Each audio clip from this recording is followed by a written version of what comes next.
What's up, everybody? So this is going to be I guess you could say, a new series called Model Breakdown. It's kind of like color scheme breakdown, but instead of talking too long about a particular color scheme for a faction, I'm going to pick a particular kit and talk too long about that. And I say kit because it's not going to be just one model. You know, there are plenty of kits out there that are squads, and in those cases, it would be the entire kit, not just one model from the squad. So with that said, I'm going to go over whether I like it overall or not, things I particularly like, things that are kind of a negative for the model potentially, my thoughts on building and painting it, even though I haven't built or painted a lot of 40k stuff because I'm primarily Space Marines, right? Um, I've built enough different kits in my time, you could say, that I could give some retrospective, I guess, on the idea of assembling any of these kits, and especially on the painting side of it. And with that said, I thought I would finish off the talking entirely too long about a particular kit by talking about if I could get the kit remade tomorrow, would I, and what would I change? You know, would I and why? Um, or I wouldn't and why type of deal.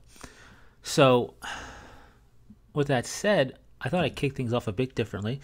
It's not Imperium, it's not Astartes, it is Xenos, it's Necrons, and it's the Monolith. This is one of my all-time favorite models, which is kind of surprising considering I don't own one.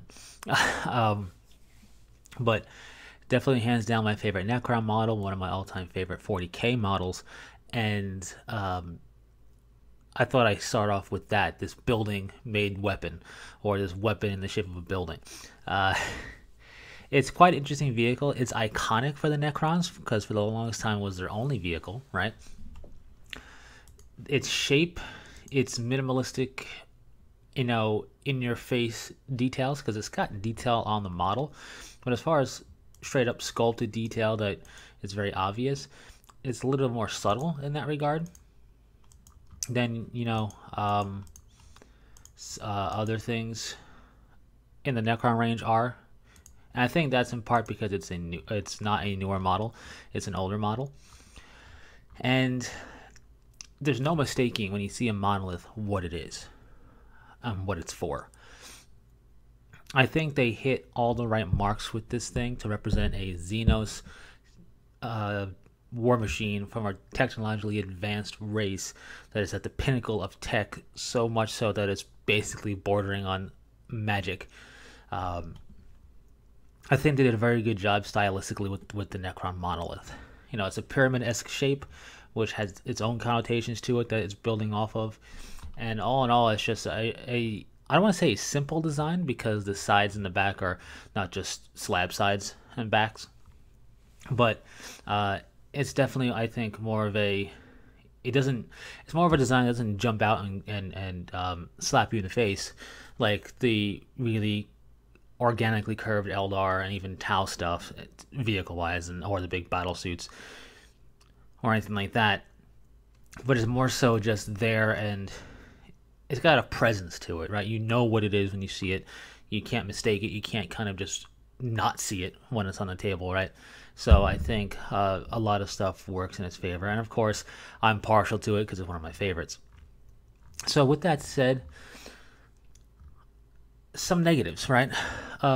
For me, the only real negative to this model is its age, and it looks fine, right? When you look next to it, or you look at it next to, I should say, an obelisk and a tesseract vault.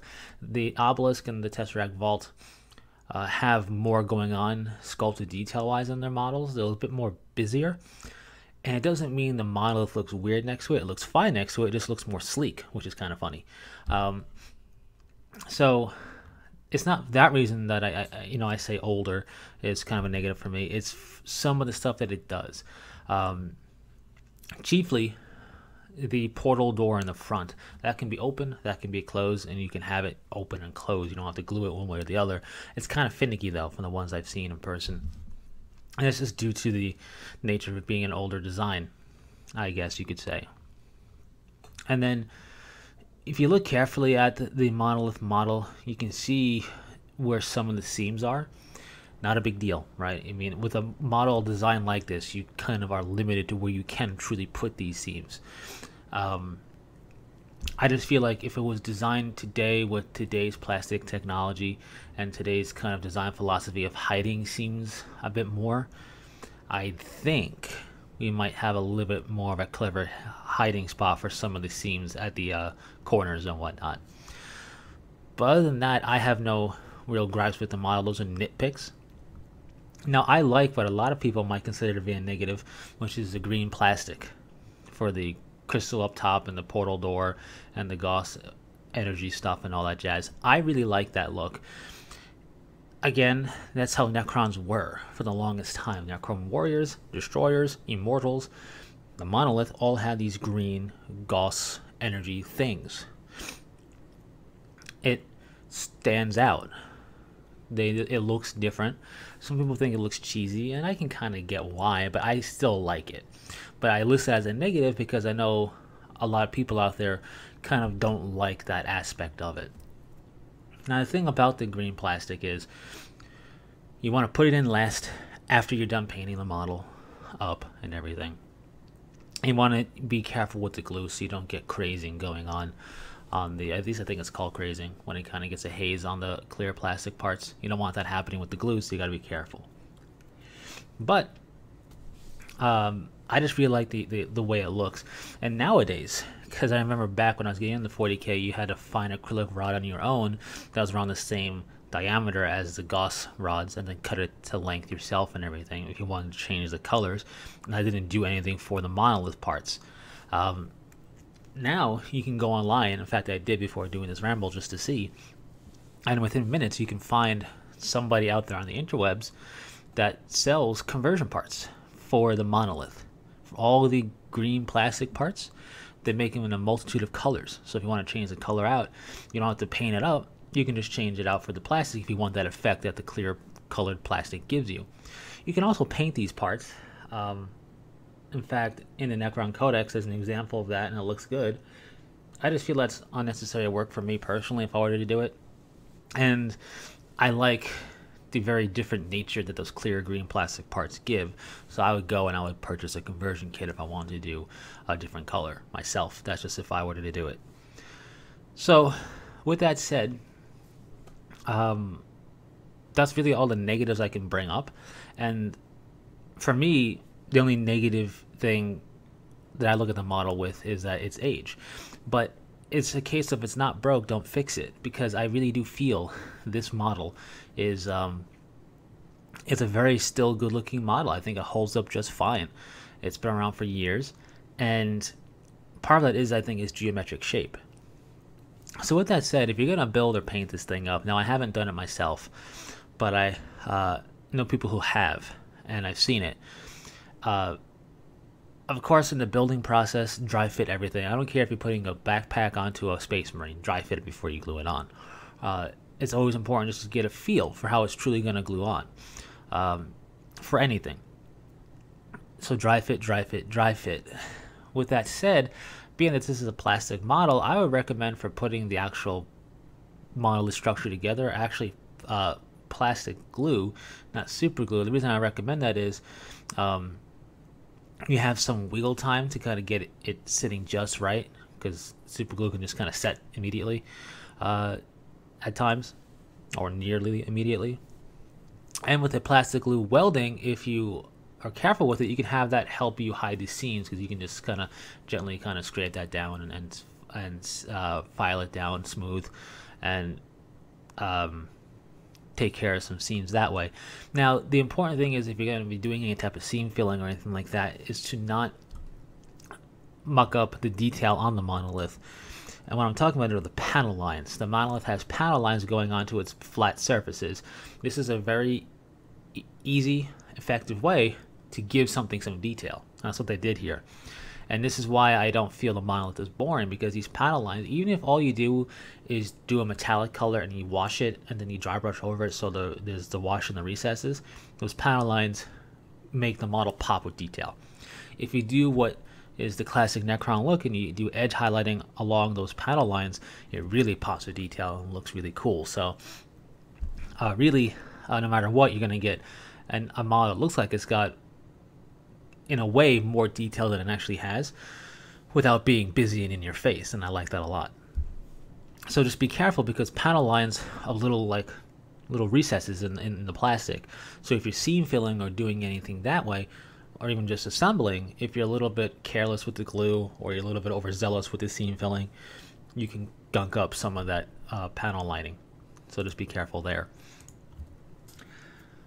I'm a big believer for anything building in sub-assemblies where you don't build a whole model together, but you build parts of it and then you glue those parts together.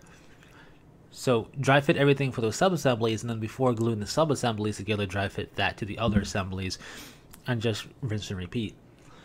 Also, like I mentioned already, the clear green plastic parts, you want to glue those in dead last after all the painting is done, because if you get paint on it, it really kind of ruins the effect if you can't get the paint to come off quick enough.